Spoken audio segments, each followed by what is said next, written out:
Assalamualaikum sahabat Zahra, kembali lagi di Zahra Channel. Di episode kali ini saya mau memberikan resep cara membuat pempek ayam tetapi dengan cara yang berbeda tapi hasilnya tetap sama. Apa saja bahan-bahannya? 500 gram tepung sagu,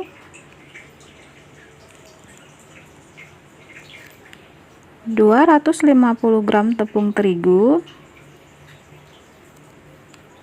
250 gram ayam yang telah digiling halus ya, 2 butir telur ayam, ini 3 siung bawang putih dan 2 siung bawang merah yang telah dihaluskan ya, garam secukupnya. Nah, ini untuk bumbu kuahnya 250 gram gula merah, 5 bungkus kecil asam jawa,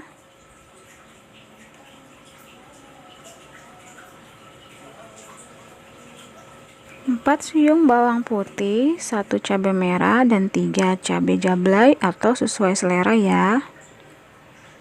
Nah, ini untuk pelengkap rasa kita pakai ketimun. Ini saya menggunakan plastik es mambo ya. Bagaimana cara membuatnya? Ikuti langkah-langkahnya ya.